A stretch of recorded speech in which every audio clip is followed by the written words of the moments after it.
মনে রাখতে হবে বাবা, কাঁদালে কাঁদিতে হয় এ কথাটা মিথ্যা নয়। এই যে কথাটা বাবা সন্ধ্যাবেলা এই সময়টা মোটে ভালো নয়, কিন্তু সত্যি বলছি বাবা, এই সময়টা ভালো নয়। কেন? দিনের শেষ হলো আর সন্ধ্যা শুরু হলো, এই সময়টা হচ্ছে একেবারে ভালো নয়। মানে সবার কাছে কলি আসতে চায় যাতে কৃষ্ণ ভজনে বাধা হয়, তাহলে যাতে আমাদের এই হরিবাসরের চারিদিকে কলি আসতে না পারে, তার জন্য বাবা একটু নিস্তব্ধ হয়ে শান্ত পরিবেশ তৈরি করে আমাদের কৃষ্ণ কথা হরি কথা শ্রবণ করতে হবে। কেন? যাতে আমাদের কলি প্রবেশ করতে না পারে। তাহলে আমরা জানবো ভগবানের মা কি এমন অন্যায় করেছিল, কি এমন পাপ করেছিল, যার জন্য বাবা 10টা ছেলে মেয়ে চলে গেল। ওই যে বললাম বাবা, কাঁদালে কাঁদিতে হয় এ কথাটা মিথ্যা নয়। তুমি যদি কাউকে জীবনে কষ্ট না দাও, তুমি তো জীবনে কষ্ট পাবে না। তুমি যদি কাউকে জীবনে দুঃখ না দাও, তুমি তো জীবনে দুঃখ পাবে না। তুমি যদি কাউকে জ্বালা যন্ত্রণা না দাও, তুমি তো জীবনে জ্বালা যন্ত্রণা পাবে না। তাহলে তোমার কর্মফলের শাস্তি পেতে হবে বাবা।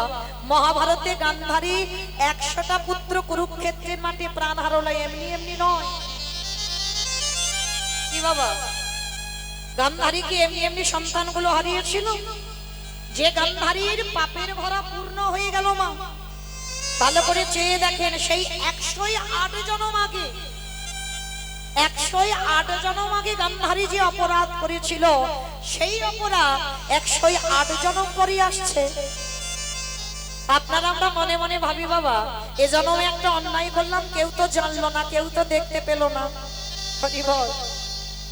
সবার চোখে ধুলো দিতে পারবে, কিন্তু যে ছেলেটা মন্দিরে বাঁশি বাজাচ্ছে পারবে গো? শুধু আসলে খাতা কলমে লিখে বাবা সময় মতো ঘরে পৌঁছে দেবে। তাই এমন কর্ম আমরা করব না যে কর্মের শাস্তি বাবা আমাদের ভোগ করতে হয়। 108 জনম আগে পাপ করেছিল। কি পাপ? ওই অন্ধ ধৃতরাষ্ট্র আর গান্ধারী বাবা স্বামী স্ত্রী শয়নে গেল। 108 জনম আগে একজন ব্রাহ্মণ আর একজন ব্রাহ্মণী ছিল। বিয়ে হলো, পরের দিন হলো কাল রাত্রি, তারপরের দিন হলো ফুলসজ্জার রাত।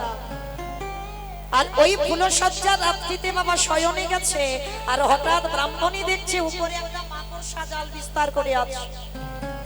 আর মাকড়সাটা বাবা গর্ভবতী ছিল। দেখবেন বড় বড় মাকড়সার বাবা পেটে একটা করে ডিমের থলি ঝোলে না? তা ব্রাহ্মণী স্বামীর কাছে বায়না করলো, স্বামী তুমি আর আমি যদি শয়নে যাই, ওই মাকড়সা আমাদের দর্শন করবে, তাই কৃপা করে তুমি মাকড়সাটাকে পেরে দাও।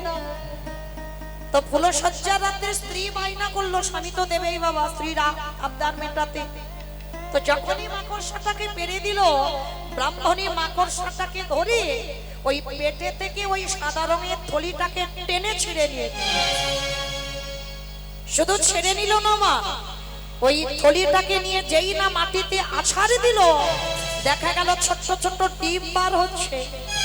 আর যখনই ওই ডিমগুলো বার হচ্ছে না, ব্রাহ্মণী কি করেছিল দেখো বাবা। অনেক মায়েরা আছে দেখবেন, ওই পিঁপড়ের শাড়ি যখন যায় না, এই বাম পায়ের বৃদ্ধ আঙুল দিয়ে একবার টিপে মেরে দেয়। অপরাধ নিও না। গান্ধারীর কি পরিণতি হলো দেখো আজকে। ওই ডিমগুলো যখনই পড়লো, আর আনন্দে ব্রাহ্মণী কি করেছিল জানো, বাম পায়ের বৃদ্ধ আঙুল দিয়ে ওই ডিমগুলোকে একটা একটা করে টিপে টিপে মারছে। মাকড়সা উপরে ডুব করে কেঁদে উঠলো, খেয়ে দয়াময়, তুমি তোমার খাট দিলে না, তুমি তোমার পালঙ্ক দিলে না, তুমি তোমার থাকার জায়গা দিয়েছিল ওখানে।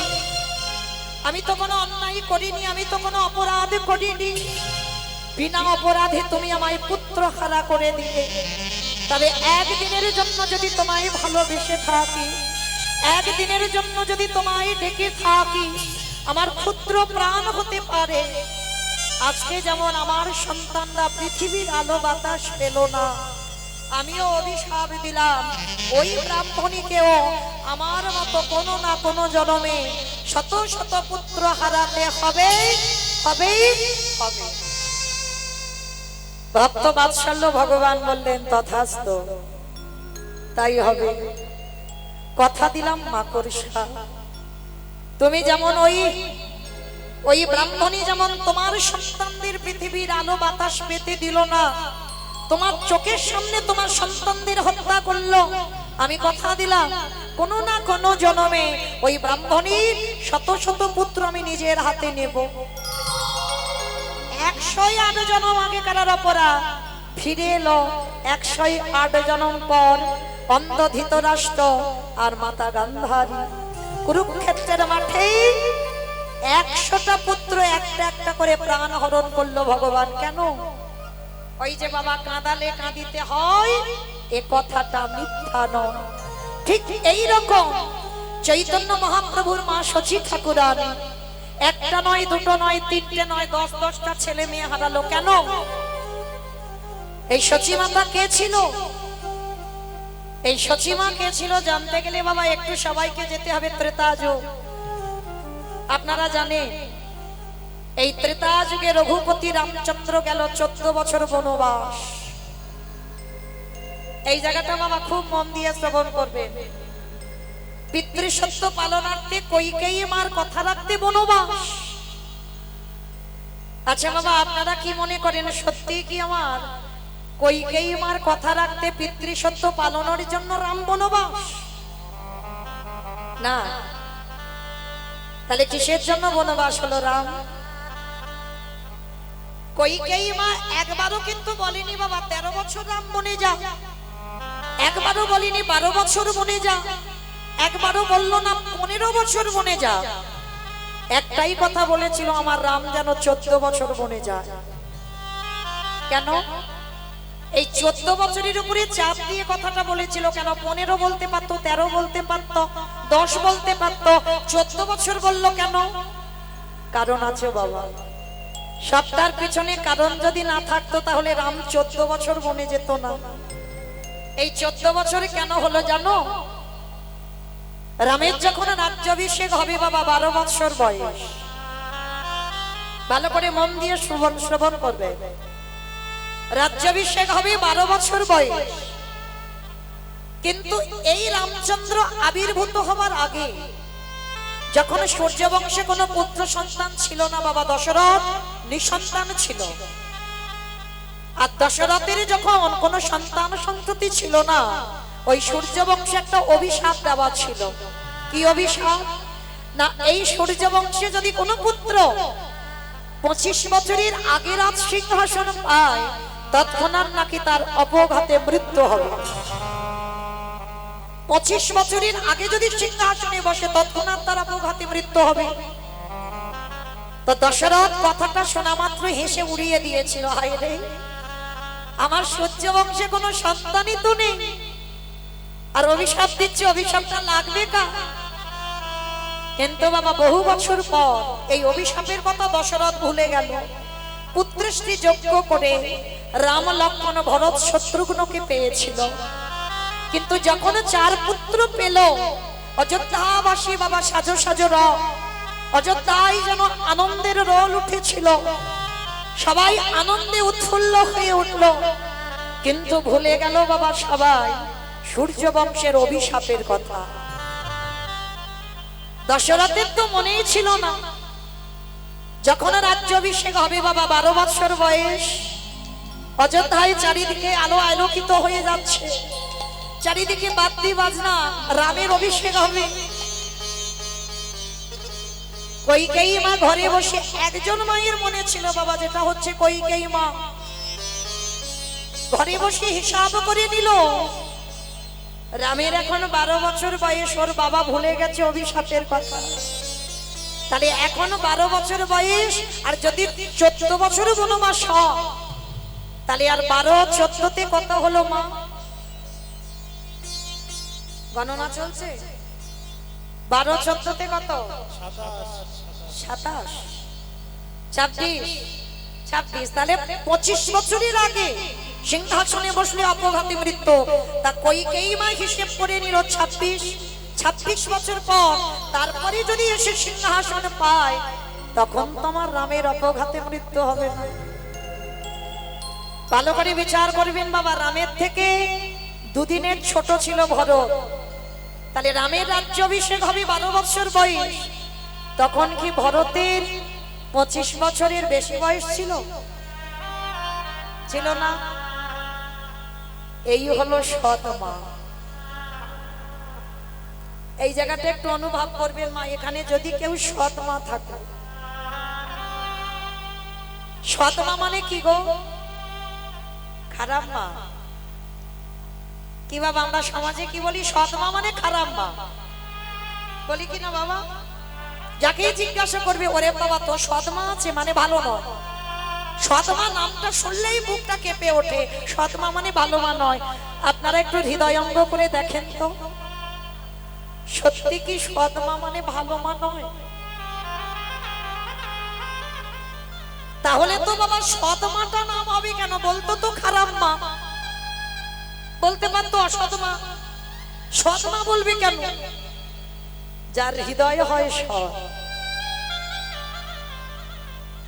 নিজের ছেলের থেকে অন্যের ছেলেকে বেশি ভালোবাসে। যদি নিজের ছেলেকে একটু কম খেতে দাও, যে তোমায় সৎ মা বলে, তাকে তোমায় বেশি খেতে দিতে হবে। নিজের ছেলেকে যদি 1 বছর দুর্গাপূজায় জামা কাপড় দিতে না পেরেছো, কিন্তু যে তোমায় সৎ মা বলে, তাকে কিন্তু দিতে হবে। নিজে যদি নাও পারো, কিন্তু যে তোমায় সৎ মা ভাবে, যে তোমায় সৎ মা বলে, তাকে দিতে হবে। তবেই তুমি প্রকৃত সৎ মা হবে। আর এখানে যদি কেউ সৎ মা হও, ওই রামায়ণে কইকেয়ী মায়ের মতো সৎ মা হও। কইকেয়ী মা বুঝে নিল, মরণ যদি হয় আমার ভরতের মরণ হোক,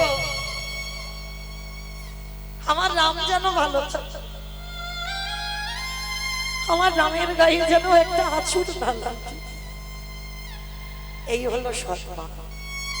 আর যার জন্য বাবা রাম যখন 14 বছর বনবাসে চলে গেল না, অযোধ্যায় সবাই তো কইকেয়ীর উপরে রেগে গেল। কইকেয়ীর জন্য তো রাম বনবাস।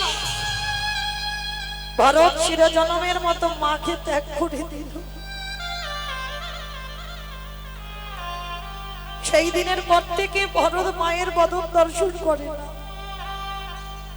যে মা আমার জ্যেষ্ঠ দাদাকে 14 বছর বনে পাঠাতে পারে, সেই মাকে তো আমি আর মা বলে স্বীকার করি না। ভরত ত্যাগ করে দিল।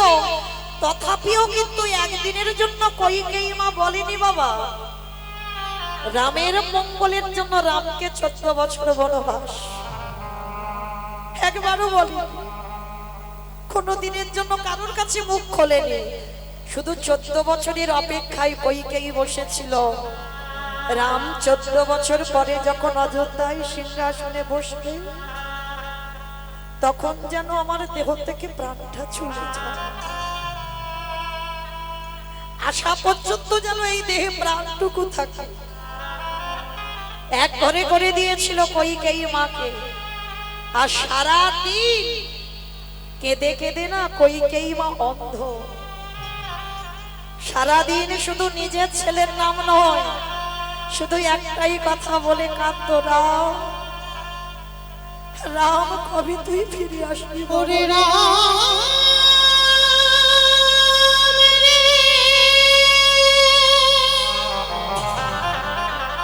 কতদিন হয়ে গেল তোর মধুর দর্শন দেখা,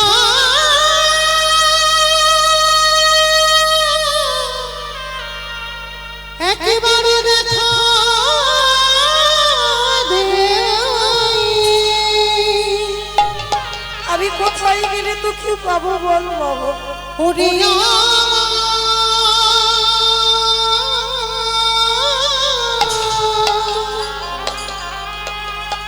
নয়ন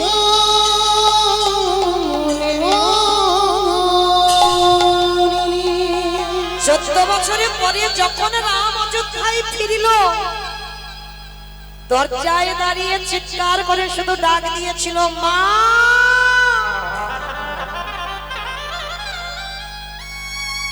মা গো। যেই না মা বলে ডেকেছে, রামের মা কৌশল্যা ছুটে এসেছে। রাম, এই তো বাবা, আমি তোর মা এসেছি, বল বাবা কি হয়েছে? না মা, আমি তো তোমারই ডাকছি না। সুমিত্রা মা ছুটে এসেছে, বাবা রাম আমি এই তো এসেছি। বল কি হয়েছে? না মা, আমি তোমায় ডাকছি না।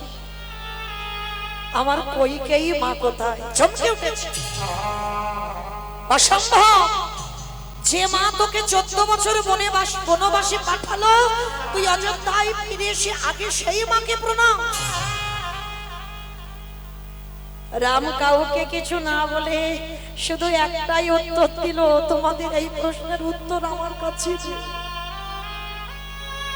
শুধু একবার বলে দাও আমার কইকেয়ী মা কোথায়? বলে তাকে কারাগারে বন্দী করে রাখা হয়েছে। ভরত চিরজনমের মতো ত্যাগ করেছে। অযোধ্যায় কেউ ওর মুখ দর্শন করে না।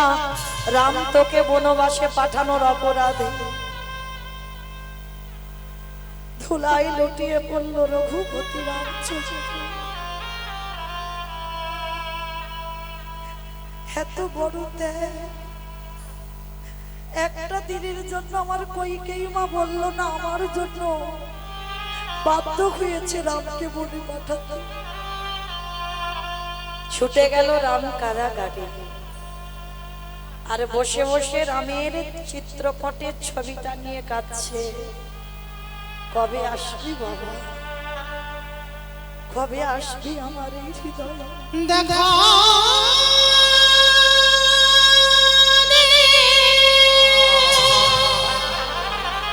একবার দেখা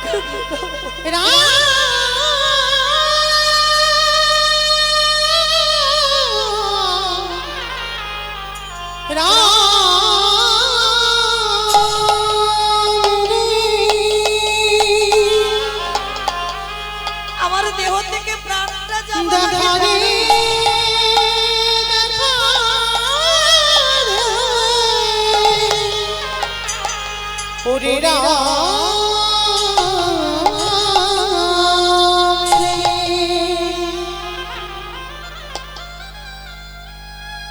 রামচন্দ্র কারাগারে প্রবেশ করি বাবা, আছাড় খেয়ে একেবারে কইকেয়ী মার চরণে লুটিয়ে পড়েছে। আর যেই না ভগবানের মাথাটা কইকেয়ী মার চরণে, ও মায়েরা পরশমণি পাথরের নাম শুনেছো? লোহাতে ঠেকালে বাবা লোহা শোনা হয়ে।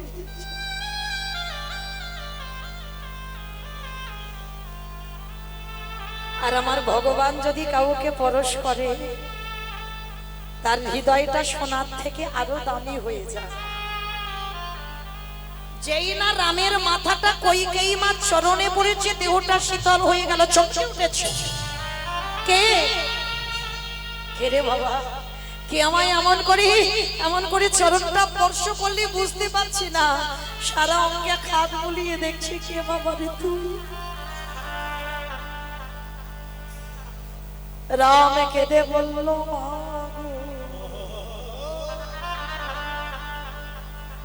আমি হলাম তোমার সেই হতভাগ্য সন্তান,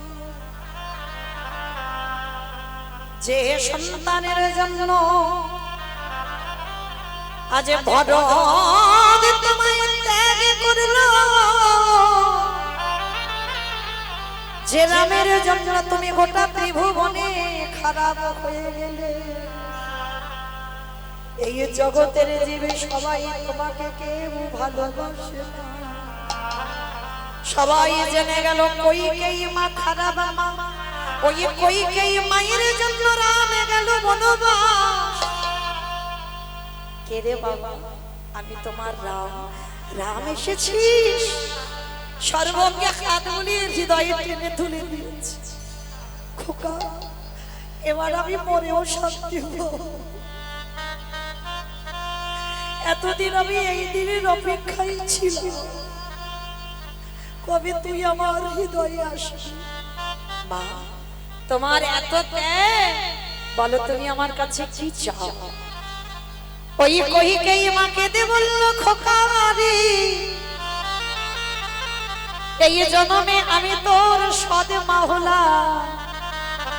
কথা দে বাবা, যদি একান্তই আমায় কিছু দিতে চাস, এর পরের জন্মে আমার গর্ভে ওরে আমার পুত্র রূপে কোলে বসবি আমি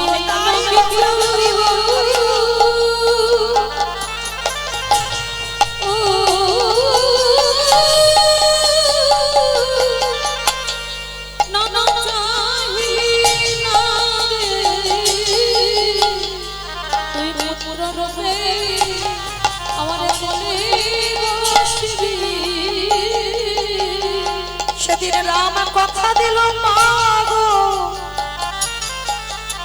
আমি এর পরের জন্মে তোমার গর্ভে সন্তান হয়ে যাব বটে, কিন্তু মা আমার মা কৌশল্যাকে তো একটা কথা দেওয়া আছে, যেদিন তুমি আমাকে বনবাসে পাঠাইছিলে সেদিন আমার মা কৌশল্যা আমার কাছ থেকে চেয়ে নিল, রাম রে এর পরের জন্মে তুই কইকেই মারে গর্ভে আসবি বটে, কিন্তু কোনদিন মাতৃদুগ্ধ পান করবি না।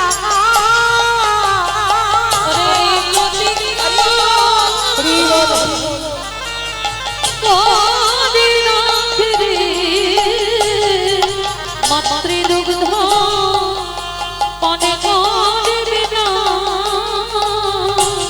আস্তে তো সেদিন আমার কইকেই মা বলেছিল কথা দিলাম বাবা তুই যদি আমার স্তনদুগ্ধ পান নাও করি কিন্তু আমার পুত্র হয়ে তোমার কোলে আসবি, তাহলে সেই কইকেই মা বাবাকে হলো পরের জন্মে দেবকী মা, তাহলে করে মিলিয়ে নেবেন বাবা পর পর, ওই দেবকী মা হলো বটে ওই কংসের কারাগারে, ওই দেবকী মায়ের প্রথম ছোট ছোট পুত্র হলো, কংস মামার হাতে প্রাণ হারালো, সপ্তম গর্ভে এলো আমার বলরাম, বসুদেবের প্রথম পত্নী রোহিণীর গর্ভে চালনা হলো, অষ্টম গর্ভে এলো কৃষ্ণচন্দ্র, ওই ভাদ্র কৃষ্ণাষ্টমী তিথিতে বাবা বসুদেবে মাথায় করে নন্দালয়ে রেখে এলো।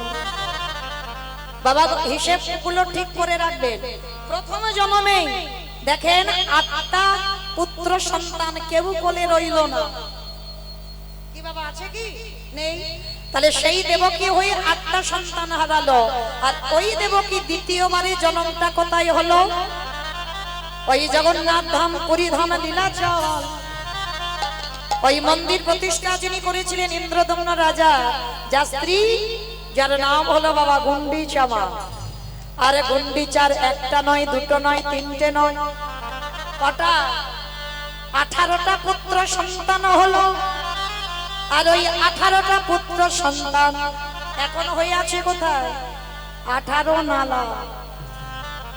যারা যাবেন জগন্নাথজিকে দর্শনে, জগন্নাথজিকে দর্শন করবার আগে বাবা দুটো বস্তু আগে দেখতে হয়, তবে জগন্নাথ দেখার ফল হয়, একটা হচ্ছে 18 নালা আর আরেকটা হচ্ছে বাবা জগন্নাথের সামনে আছে গরুর ধ্বস্তম্ভ, আজও আছে বাবা মহাপ্রভুর পরশ করা, কারণ প্রতিদিন ওই গম্ভীরা থেকে মহাপ্রভু মানে সচল ভগবান অচল ভগবানকে দেখতে আসতো, আর ওই গরুর স্তম্ভেতে ঠিক এমনি করে হাত দিয়ে মহাপ্রভু তো একেবারে আজানুলম্বিত ভুজ, লম্বা লম্বা হাত, বিশাল লম্বা মানুষ, তো হাত দুটো ঠিক এমনি করে দিয়ে আড়াল দিয়ে আমার শ্রী জগন্নাথকে দর্শন করত।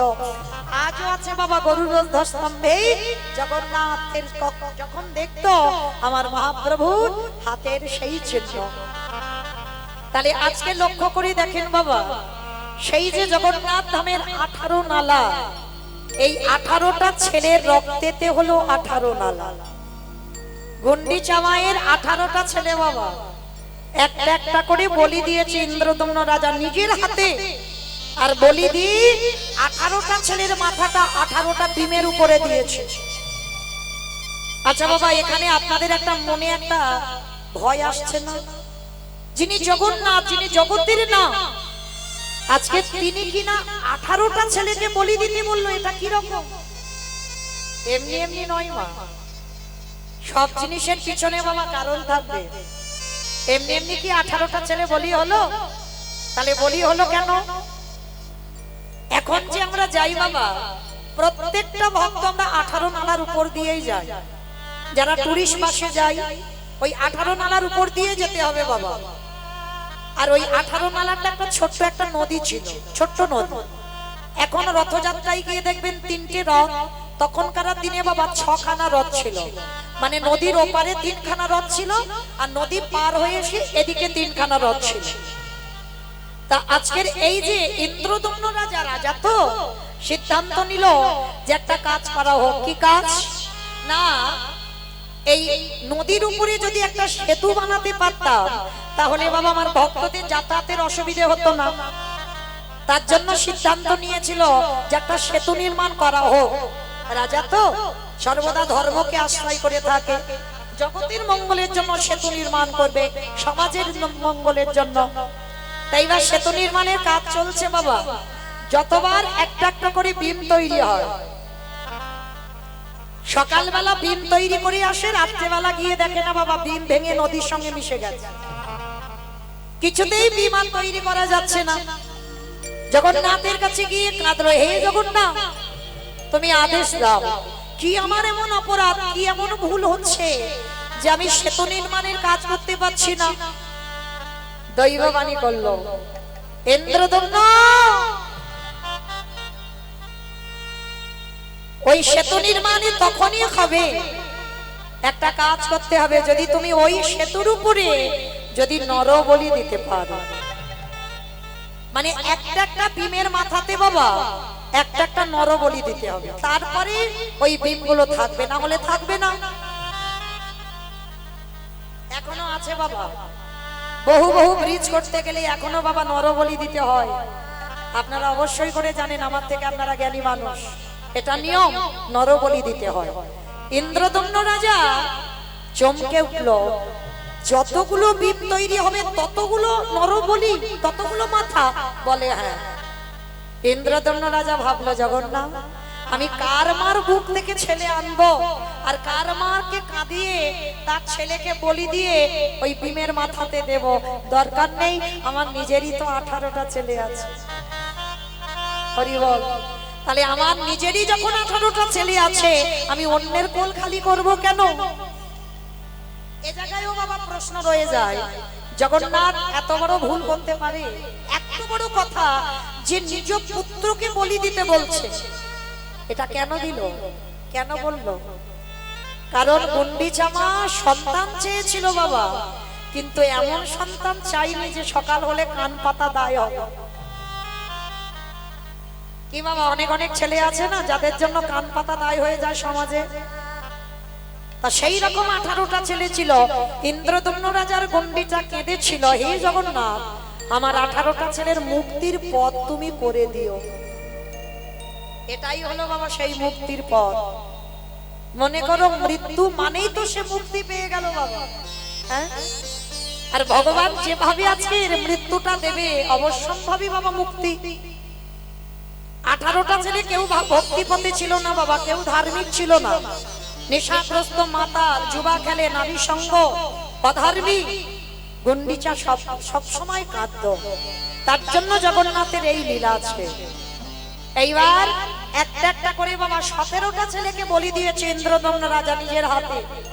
17টা ছেলেকে বলি দিয়ে 17টা বিমের উপরে দিয়ে আছে, আর একটা বিম তৈরি হবে, মানে একটা ছেলে বেঁচে আছে, কোলের ছেলে। গুন্ডিচা মায়া মা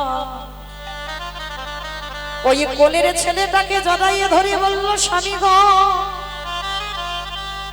তুমি আমার 18টা ছেলেকে বলি দিলে, আমার দুঃখ নাই, কষ্ট নাই, ব্যথা নাই, কিন্তু আমার একটা সন্তান মা বলার মতো তুমি আমারে কোলে রেখে দিও। অসম্ভব। এই গুন্ডিচা বউ ছিল না মা, স্ত্রী ছিল না, সহধর্মিনী ছিল। গুন্ডিচা, তুমি আমার ধর্ম কাজে বাধা দিলে। তুমি বলছো তোমার ছেলেটাকে বাঁচিয়ে রাখবো, তার মানে তুমি তোমার ধর্ম কাজে বাধা দিচ্ছ। আর তুমি যখন আমার ধর্ম কাজে বাধা দিলে, আজকে থেকে আমি তোমাকে ত্যাগ করব। আজ যারা যাবেন পুরী ধামে দেখবেন মাসির বাড়ি, ইন্দ্রদম্ন রাজা নিজে খরচ করে গুন্ডিচার জন্য আলাদা ঘর বানিয়ে দিল। আজকে থেকে তোমার সঙ্গ ত্যাগ, তুমি আমার ধর্ম কাজে বাধা দিয়েছো। গুন্ডিচা মার কাছ থেকে কোলের ছেলেটাকে কেড়ে নিয়ে ওই 18টা ছেলেকে বলি দিল, আর 18টা ছেলের রক্তেতে হলো 18 নালা। তাহলে বলি দিল কেন? আপনারা যখন যাবেন বাবা 18 নালার উপর দিয়ে যান। কি গো জগন্নাথ মনে মনে ভাবলো, এই সাধু গুরু বৈষ্ণবে যখন 18 নালার উপরে দিয়ে কেটে যাবে, ওই একটা একটা বিমের মাথায় একটা একটা পুত্রের মাথা দেওয়া আছে। আরে যখন সাধু গুরু বৈষ্ণবদের চরণ ধুলা পাবে, ওই 18টা ছেলের পূর্বপুরুষ তারা উদ্ধার পাবে। ওই ভক্ত চরণ ধুলি মস্তকে পড়লে তাদের পূর্বপুরুষ উদ্ধার পাবে। তাহলে বাবা ঠাকুর আমরা বুঝলাম কি, প্রথম জন্মে দেবকী হয়ে 18টা গেল, আর দ্বিতীয় জন্মে হরি বল, প্রথম জন্মে 8টা গেল, আর দ্বিতীয় জন্মে 18টা গেল। তাহলে 8টা 18টা হিসাবগুলো করে রাখবেন বাবা। আর সেই গুন্ডিচা তৃতীয় জন্ম কোথায় হলো? এই নদী আর মাছি নীলাম্বর চক্রবর্তীর কন্যা শচী ঠাকুরানী হয়ে কিরকম কাঁদালে কাঁদিতে হয়। রামকে 14 বছর মনে পাঠিয়েছিল বাবা। 14 বছর পরে কৌশল্যা মা রামকে পেয়েছিল, কিন্তু কৌশল্যা দুঃখ করে অভিশাপ দিয়ে রেখেছিল, তুই যতবার মা হবি ততবার তোর কোলের কাছে কেউ থাকবে না। দেখেন মিলিয়ে, তাহলে শচী মা হয়ে প্রথম অদ্বৈতের প্রণামে 8টা কন্যা সন্তান মারা গেল। নবম গর্ভে বিশ্বরূপ এলো, 16 বছর বয়সে সন্ন্যাসী হলো। দশম গর্ভে নিমাই এলো, 24 বছর বয়সে সন্ন্যাসী হলো। তাহলে কটা ছেলে হারালো বাবা? 8টা, 18টা, 10টা। একা রামকে কাঁদানোর অপরাধে 14 বছর আজকের প্রতিটা জনমে জনমে কাঁদতে হলো। তাহলে আপনাদেরও চরণ ধরে বলে যাই মা, কর্ম এমন করবেন যে কর্মের জন্য যেন বাবা আমাদের আর 80 লক্ষতে ফিরতে না হয়, যেন 80 লক্ষতে যেন ফিরতে না হয়। এবার যেন বাবা আমরা 4 লক্ষবার মানব জনম, এবার যেন আমরা সামনের দিকে এগিয়ে যাই, আমাদের পিছনে যেতে না হয়। নিতাই গৌর প্রেমানন্দ। হরি বল, হরি বল, হরি বল। তাহলে মায়েরা কি বুঝলাম? কর্মফল কাউকে ছাড়বে না, তাই তো? তাই সবাই প্রত্যেকটা ব্যক্তি আমরা কর্মের দিকে খেয়াল রাখবো। তাই তো চৈতন্য মহাপ্রভু কি করছে গো নবদ্বীপে? কেহ বলে পুরবীতি রাবণ বধিলা, কেহ বলে পুরবীতি। আমা উলু কই গো? কেহ বলে পুরবীতি রাবণ বধিলা, কেহ বলে পুরবীতি আমার গদারি।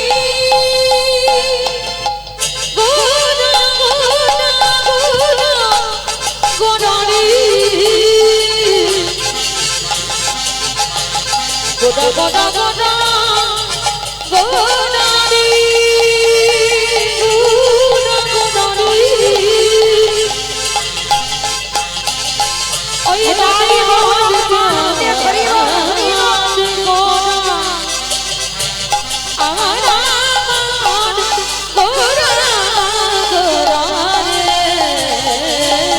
কেহ বলে পুরবীতি রাবণ বধিলা, ও কলকির বৈভবে লীলা প্রকাশ করিলা, কলকির বৈভবে লীলা প্রকাশ করিলা। ওই গোলকের বৈভবে লীলা প্রকাশ করিলা। সেই রাধারে ভাবে রে গোটায় মতা, রাধা ভাবে রে গোদা গোদা। শ্রী রাধা দেবী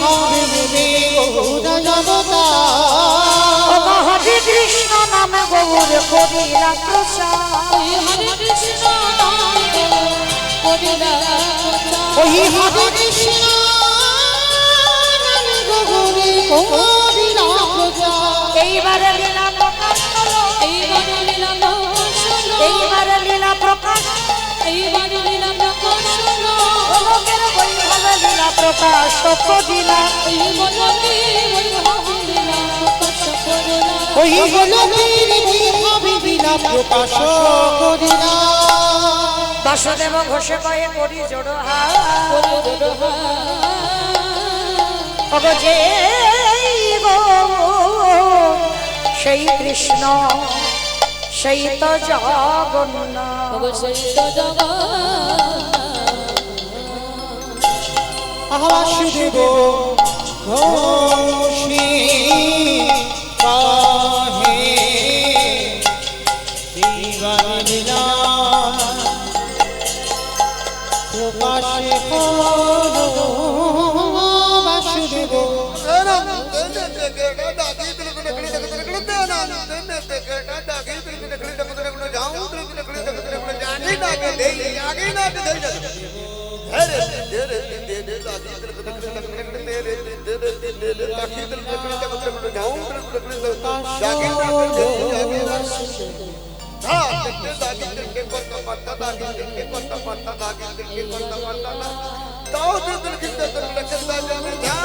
বাসুদেব ঘোষী কহে এইবার লীলা প্রকাশ হলো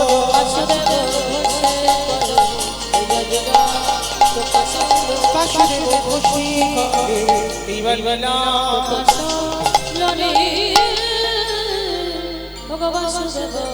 জানি তাই চলুন এবার আমরা সবাই চলে যাব মধুমস্ত ধাম বৃন্দাবন ধাম তা তখন যখন নবদ্বীপে ছিলাম একবার দেখি সবাই মিলে একবার বলেন তো দেখি গৌর সুন্দর কি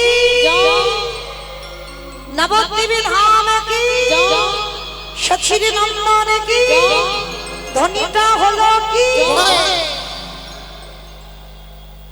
এটাও জয় বললাম ধ্বনিটা হলো কি এটা না কিছু হয় এটা জয় নয় একটু প্রেম সে জয় দিতে হবে এত জোরে জয় দাও কত দূর যাবে জানো বাসন্তী চলে যাবে, ক্যানিং চলে যাবে, আমার বাসন্তী ক্যানিং যাবে হাসনাবাদ যাবে। যাবে বাবা মাথা নেড়েছে মানে বিশ্বাস আছে যাবে আচ্ছা যাদের যাদের বিশ্বাস আছে ভগবানের চরণে কই দেখি একবার নিতাই চাঁদ আর আমার গৌর চাঁদের মতো হাত দুটো তোলো তো দেখি একবার আত্মনিবেদন এই দিক থেকে সবাই হরি বল তোলো দেখি একবার একসঙ্গে প্রত্যেকে ক্যামেরাগুলো ঘোরাও ভাই। আমার কারণ বাহ আমার ওই জায়গাটা একটু ধসে মতো গেল ক্যামেরাম্যান ক্যামেরাগুলো ঘোরাও। সবাই একসঙ্গে বলবেন কেমন গৌর সুন্দর কি জয় নবদ্বীপে ধাম কি জয় সচির নন্দন কি জয় কৃষ্ণ প্রিয়া কি জয় নিতাই চাঁদ কি জয় ভক্ত বৃন্দ কি জয় হরিবাসন ধাম কি জয় সাধু গুরু বৈষ্ণব কি জয় আপন আপন গুরু চরণ কি জয় নিতাই গৌর প্রেমানন্দে।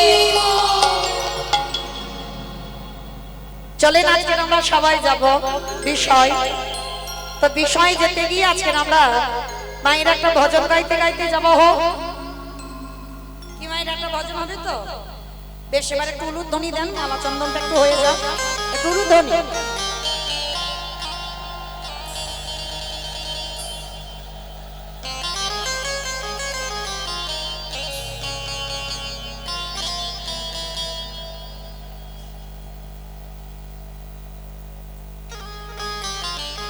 আমার থেমে থেমে যাচ্ছে কেন একটু দাও জোরে প্রেম সে একটু উলুধ্বনি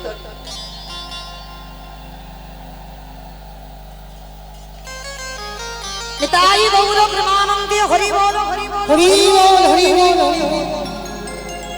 চলো এবার আমরা ভজন গাইতে গাইতে একটু বিষয়ে প্রবেশ করি একটু উলুধ্বনি সবাই একসঙ্গে যাব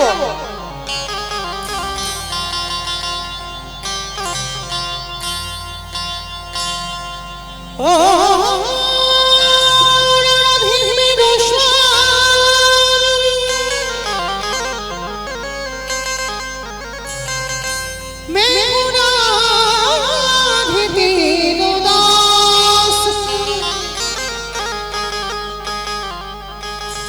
जन्म जन्म मोही दीजियो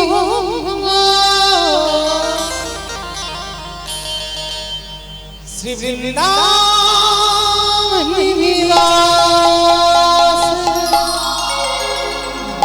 जय राधे श्री राधे जय श्री कृष्ण बोलो जय राधे राधे श्री राधे जय श्री कृष्ण बोलो जय राधे जय राधे श्री राधे जय श्री कृष्ण बोलो जय राधे जय राधे श्री राधे जय श्री कृष्ण बोलो जय राधे जय राधे श्री राधे जय श्री कृष्ण बोलो जय राधे तब मेरी राधा रानी का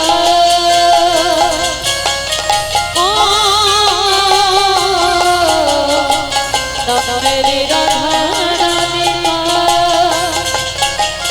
जिसने गाया है ओ बाकी बिहारी ने उसे अपना बनाया है ओ बाकी बिहारी ने उसे अपना बनाया है जय राधे श्री राधे আজকে আমাইরা আমি আর আমার সম্প্রদায় যাবো আর কেউ যাবো না সবাই যাবো বাহ সন্ধ্যাবেলায় দেখি যারা যারা যাবো সবাই দেখি আমার সঙ্গে এবার হাত দুটো তোলো দেখি সবাই আত্মনিবেদন সবাই একসঙ্গে তালে তালে করো তালি কেমন সবাই नाम मेरे राधा रानी का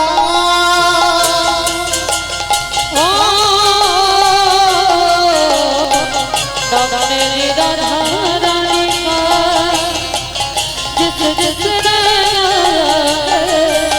ओ बाकी बिहारी ने उसे अपना बनाया है ओ बाकी बिहारी ने उसे अपना बनाया है जय राधे श्री राधे जय श्री कृष्ण बोलो जय राधे जय राधे श्री राधे जय श्री कृष्ण बोलो जय राधे শ্রী রাধে শ্রী রাধে শ্রী রাধে শ্রী রাধে श्री राधे श्री राधे সবাই সবাই श्री राधे श्री राधे श्री राधे श्री राधे श्री राधे श्री राधे श्री राधे श्री राधे श्री राधे श्री राधे श्री राधे श्री राधे श्री राधे राधे राधे राधे राधे নিতাই গৌর প্রণাম जय राधे श्री राधे जय श्री कृष्ण बोलो जय राधे जय श्री कृष्ण बोलो जय राधे जय श्री कृष्ण बोलो जय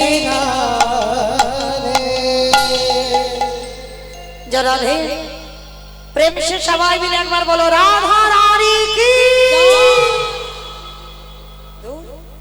জয় হয়নি এত ভক্তের নাকি এইটুকু আওয়াজ আমাইরা তোমাদের এই মালঞ্চ এলাকার শাশুড়ি বউ মাঝে ঝগড়া টগড়া হয় না হয় হয় না এইটা বিশ্বাস হলো না হয় আমি জানি তো হয় কম বেশি তো আছে আচ্ছা এই শাশুড়ি বৌমাতে ঝগড়া হলে যেমন গলাটা বার হয় একটু জোরে বের করো গলাটা একটু ছেড়ে দাও কেমন বলো রাধা রানী কি তার মানে হয় বৃন্দাবনেশ্বরী কি যমুনা মাইয়া কি নন্দগাম কি মোচাগাম কি দর্শনম কি ভক্তবৃন্দ কি হরিবাসর ধাম কি সাধু গুরু বৈষ্ণব কি আপন আপন গুরু চরণ কি কমিটি ভাই সব কি হরিনাম যজ্ঞ কি মহাপ্রসাদ কি আজকের আনন্দ কি নিতাই গৌর প্রেমানন্দে পৌঁছে গেলাম আমরা সবাই বিষয় তবে বিষয়ে যাওয়ার আগে আপনাদের চরণে আমার বিনীত নিবেদন আমার কমিটি দিদি ভাইরা আছেন দাদা ভাইরা আছেন ভাইরা আছেন যারা যারা আছেন এই সহযোগিতায় যাদের উদ্যোগে যাদের প্রচেষ্টায় কীর্তন তারা যাবেন আপনাদের কাছে ভিক্ষার ঝোলা নিয়ে যার যেমন সামর্থ্য আছে যার যেমন ক্ষমতা আছে আপনারা ওদের ভিক্ষার আঁচলে দেবেন আপনাদের দান নিয়ে যেন এই হরিবাসর আরো দীর্ঘস্থায়ী হয় আরো যেন বহু বহু কীর্তনীয়রা নতুন নতুন আসতে পারে এসে যেন আপনাদের সম্মুখে লীলা কীর্তন শ্রবণ করাতে পারে তো আমার দিদি ভাইরা যাচ্ছেন সবাই, প্রত্যেকে কিন্তু দেবেন মা, কেমন? আর যারা যারা দেবেন যেন ঝনঝন আওয়াজ টাওয়াজ না হয়, একটু একটু বেশি বেশি ব্যবস্থা করো, কেমন? এইটুকু আপনাদের কাছে নিবেদন। আমি জানি মালঞ্চের ভক্তরা খুব ভালো, তবে একটু বলা কথা বললাম, কেমন? সবার কাছে যাচ্ছি, প্রত্যেকে দেবেন কিন্তু। চলেন এবার আমরা সবাই বিষয়ে যাব। নিতাই গৌর প্রেমানন্দে হরি বল। তবে আজকের আমরা আস্বাদন করব বাবা উত্তরপ্রদেশের এক ভক্ত,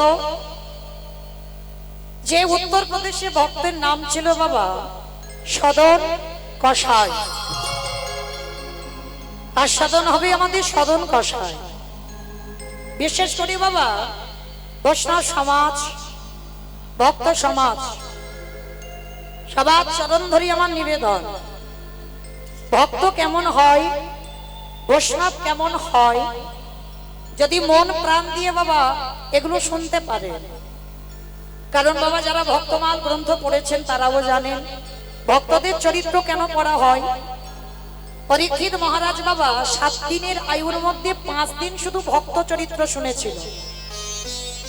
পরীক্ষিত মহারাজ শেষে থাকতে না পেরে আকুমার ব্রহ্মচারী প্রভুপাদ শ্রীল সুখদেব গোস্বামীকে প্রশ্ন করেছিলেন, গুরুদেব আপনি বললেন কৃষ্ণ লীলা শুনলে মুক্তি পাওয়া যায়, আপনি শুধু ভক্তদের চরিত্র শোনাচ্ছেন কেন? ভালো করে শুনবেন বাবা, এটা পরীক্ষিত রাজা প্রশ্ন করেছিলেন গুরুদেব সুখদেব গোস্বামী। কারণ 5 দিন শুধু ভক্ত চরিত্র বলেছিল, ধ্রুব চরিত্র, প্রহ্লাদ চরিত্র, অম্বরীশের চরিত্র, অজামিলের চরিত্র, মানে পরপর ভক্তদের চরিত্র পরীক্ষিত রাজাকে শোনাচ্ছে। আর পরীক্ষিত রাজা হেসে বলছে, গুরুদেব আপনি তো কৃষ্ণ লীলা শোনাচ্ছেন না, শুধু ভক্তদের কথা বলে যাচ্ছেন। গুরুদেব একটা উদাহরণ দিয়েছিল। উদাহরণটা কেমন জানো? আচ্ছা বাবা, যদি এখানে কারোর পেটের সমস্যা হয়, মানে পেটে যাই খাক না কেন বাবা গ্যাস হয়ে যায়, অম্বল হয়ে যাচ্ছে, মানে হজম শক্তি কমে গেছে বাবা, ডাক্তার বৈদ্য কবিরাজ করেছে, সবাই একটাই কথা বলছে তোমাকে একটু হালকা খাবার খেতে হবে। মানে হালকা খাবার কি মানে, যদি তুমি ওই অন্ন ব্যঞ্জন পাও, মানে তরি তরকারিটা একটু হালকা করে, মানে একটু রিচ খাবার করলে হবে না, মানে তেল মরিচ মশলা দিলে হবে না, একটু হালকা খাবার খেতে হবে। কেন? তোমার পেটের সমস্যা। তা 1 মাস ওষুধ খাবার পর সবে বাবা ওই অল্প অল্প খেতে খেতে একটু শরীরটা ভালো হচ্ছে, পেটটা ভালো হচ্ছে। আচ্ছা মা আপনারা বলেন, পেটের সমস্যা যার 1 মাস চিকিৎসা করে হয়তো ভেলোর থেকে বেড়েছে, আর ফিরেই বাবা যদি ধুম করে একেবারে কষা কষা কিছু খেয়ে ফেলে, তখন তার কি দশা হবে? মানে সবে তো চিকিৎসা করে ফিরছে, ডাক্তার বলে দিয়েছে মানে রিচ জিনিস খাওয়া যাবে না, তেল মরিচ মশলা খাওয়া যাবে না, আর সে ঘরে ফিরে একেবারে তেল মরিচ মশলা খেয়ে বসে আছে, তাহলে কি হবে বাবা? সে বাঁচবে বলে মনে হয় বেশি দিন? যদি বা 2 দিন টিকতো, ও আর টিকবে না। আমার কিছু বুঝতে পেরেছো? পারছো না? গুরুদেব সুখদেব গোস্বামী পরীক্ষিত মহারাজকে বলল, পরীক্ষিত ভগবানের লীলা বোঝা বড় ভার, অত সোজা নয়। রাধা গোবিন্দের কৃষ্ণ লীলা, রাধা গোবিন্দের প্রেম তত্ত্ব বুঝবার মতো এখন বোধবান তোমার হয়। ভক্তদের চরিত্র শুনতে শুনতে যেদিন তোমার হৃদয়টা পেকে যাবে,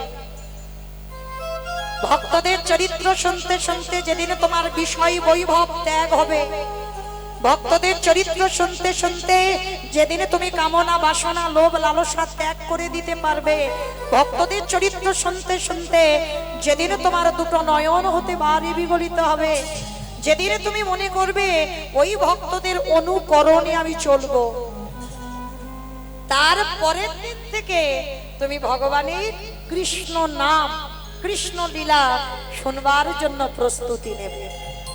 তাহলে 7 দিনের মধ্যে বাবা পরীক্ষিত রাজার চোখে জল আসতে টাইম লেগে গেল 5 দিন, বাকি ছিল 2 দিন, আর এই 2 দিন শুনিয়েছিল ভগবানের যত কৃষ্ণ লীলা।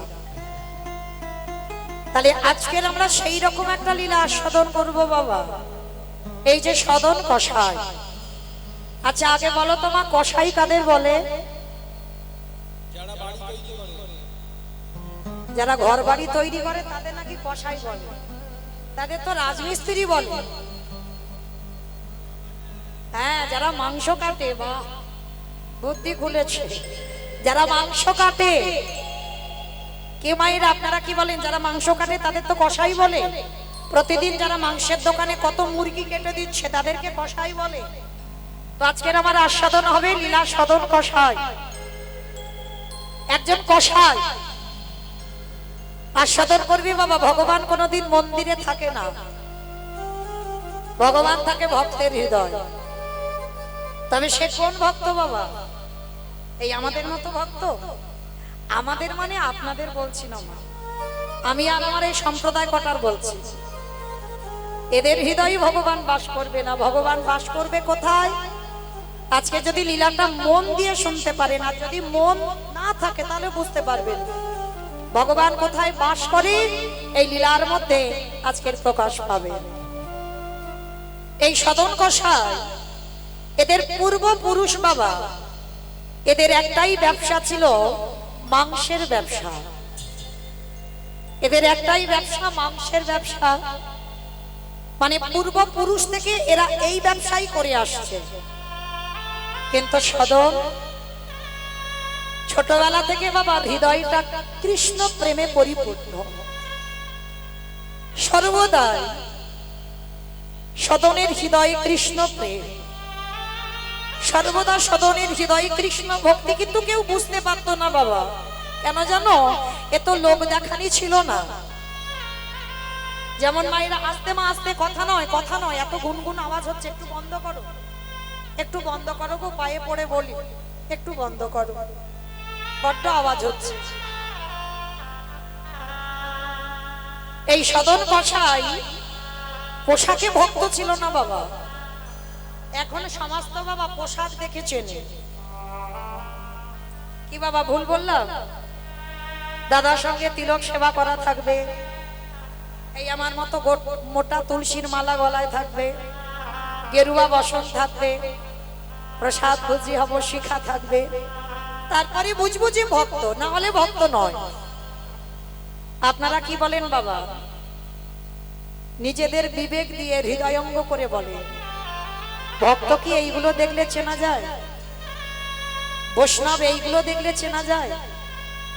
যদি এইগুলো দেখে বৈষ্ণব চিনবেন, তাহলে 12 জন বৈষ্ণবের মধ্যে বাবা বৈষ্ণবদের আচার্য হলেন পরম বৈষ্ণব বাবা ভোলানাথ। ভোলানাথের নাম আছে গলায় তুলসীর মালা, না আছে দাদার সঙ্গে তিলক সেবা, বাবা গেরুয়া বসন, এগুলো তো কিছুই নেই। অথচ বাবা সেই বাবাকে বলা হচ্ছে 12 জন বৈষ্ণবের মধ্যে সব থেকে বড় বৈষ্ণব। কেন?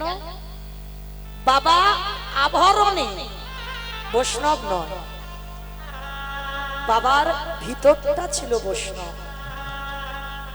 পোশাকে কিছু হয় না বাবা, আগে ভিতরটা তৈরি করো বৈষ্ণবতা। ভিতর তৈরি করে তুমি বাইরেটা সাজাও। ত্রিনাদপি শনেশিন তরুরিব সহিষ্ণুনা অমানিনা মানদেন কীর্তনীয় সদা হরি। হৃদয়টা ঘাসের থেকে আরো নরম করে দাও। ঘাসকে যেমন, ঘাসের উপরে আপনারা বসে আছেন, কই ঘাস একবারও কথা বলে মাথা তুলে বলছে যে তোমরা মৌমিতার কীর্তন শুনছো, শোনো, আমাদের এত কষ্ট করে চেপে বসে আছো কেন? যে গাছ আমাদের অক্সিজেন দেয়, অথচ বাবা সেই গাছের ডালপালাগুলো আমরা ছিটে দিই। গাছ একবারও মাথা তুলে বলে না যে আমি তোমাদের এত এত অক্সিজেন দিই, তোমরা আমার ডালপালাগুলো ছিটে দিচ্ছ কেন? ভক্ত যদি তুমি হয়েছো, বৈষ্ণব যদি তুমি হয়েছো, গাছের মতো বাবা সহিষ্ণুতা অর্জন করতে হবে। অমানিনাকে মান দিতে জানতে হবে। অমানিনা মানে যাকে জগতে কেউ সম্মান করে না, জগতে যাকে নিচু জাত বলে, ছোট জাত বলে, যাকে অসম্মান করে, সমাজ যাকে সম্মান করবে না, তুমি যদি ভক্ত হও তোমাকে তাকে কোল দিতে হবে। তোমার কাছে এগুলো বিচার হবে না। অমানিনাকে মান দিতে হবে, গাছের মতো সহিষ্ণুতা অর্জন করতে হবে, তৃণের মতো ওর থেকেও নরম হতে হবে। কেউ যদি 1000 কটু কথা বলে যায়, একটা গালে চড় দিলে বাবা আর একটা গাল বাড়িয়ে দেবে, মেরে দেখে নিন। ভক্ত হলে কোন রাগ, অভিমান, দুঃখ এগুলো থাকে না। ভক্ত হতে গেলে মা একটা কথা বলে যায়, যদি জীবনে সুখ আসে সুখে উৎফুল্ল হয়ে যায় না ভক্ত, আর যদি জীবনে দুঃখ আসে সেই দুঃখেতে বাবা একেবারে লুটিয়ে পড়ে না। কারণ যারা ভক্ত তারা ভালো করে জানে সুখ ছিল কপালে তাই সুখ এসেছে, আর দুঃখ এটাও আমার ছিল তাই আমায় ভগবান দিয়েছে। তাহলে সুখের সময় আনন্দে নাচানাচি করে না, আর দুঃখের সময় একেবারে ধুলায় গড়াগড়ি গিয়ে কান্না কান্না করে না, এরাই হবে ভক্ত। সব সময় একই ভাব তাদের হৃদয়ে থাকে। তো এই সদন পোশাকে বাবা কোনোদিন বৈষ্ণব নয়, পোশাকে কোনোদিন ভক্ত নয়। আপনারাই বলেন না, কেউ যদি সারাদিন সকাল থেকে আর রাত 10টা পর্যন্ত শুধু ওই মাংস কেটে যায়, সারাদিন বাবা শরীরে রক্ত মাংস লেগে থাকে, কত গন্ধ, তাকে দেখলে মনে হবে ভক্ত? কিন্তু সদনের একটা অভ্যাস ছিল। কি অভ্যাস জানো? সর্বদা ওই মাংসের দোকানে মাংস বিক্রি করে আর মাংস কাটে, আর কি বলে জানো? ভোলি গৃহ সজ।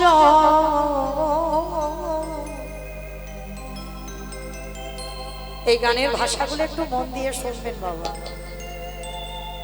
সবে সপেছি তো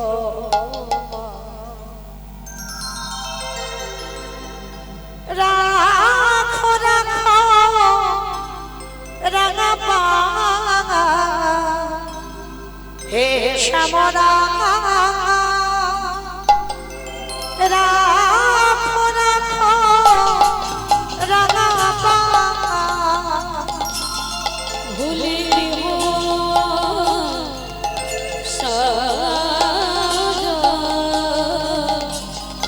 সবে সপেছি রাখো রাখো রাঙা পা হে শ্যামরা, রাখো রাখো রাঙা পা। সংসারে মরুভূমি নাহি তোর ছায়া, নাম নীল দশা আনমে ঘোময়া। সংসার মরুভূমি নাহি তোর ছায়া, নাম নীল দশা আনন্দ মায়া। ওগো আনন্দ নিপবনে নন্দ দুলালে আনন্দ নৃপমনে নন্দ দুলালে। ওগো ঘোষাব দিন হরি